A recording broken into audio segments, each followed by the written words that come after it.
Greetings all, it's Dr. Bankhead here at the Struggle In Thinking Out Loud, and the topic of this video is fear.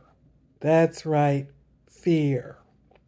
I have heard it said that fear can be treated like an acronym, FEAR, false evidence appearing real. You can maintain your thoughts on a particular subject, and the more you think about the subject, the more you worry. And that worry arises from fear. And that which you fear will come upon you. Yeah. The very thing that you're fearing, that you're worrying about, you're giving a lot of thought to, and you're actually creating that in your reality.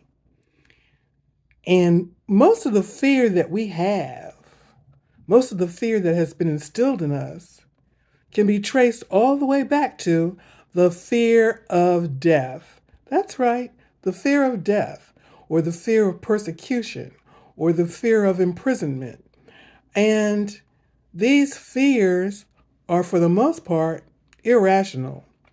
But I was referring to scripture for those that come from the Christian belief system.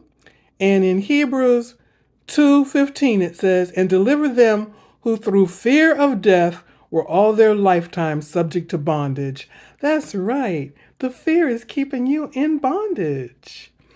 Today's society, people are focusing a great deal on wars and accruing weapons in case they need to protect themselves and their family members. And then there's the economy that might go to the digital dollar instead of the paper dollar. And then there's the escalating cost of food with not balanced at all with the escalating rise in taxes and escalating number of taxes. And so I wanted to talk a little bit about the things that are causing you to be afraid. You're afraid of the escalating prices because you might not be able to afford to stay in your house. Then you'll be homeless. Then you might not have food. And ultimately, you will die. So it's all about the fear of death. And then people are grieving because their loved ones died. And they're distraught and depressed. And I have an understanding of that. But I'd like to share a different perspective, and that's this.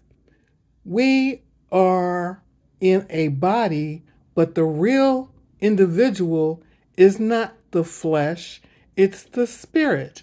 And the spirit lives on. The spirit never dies.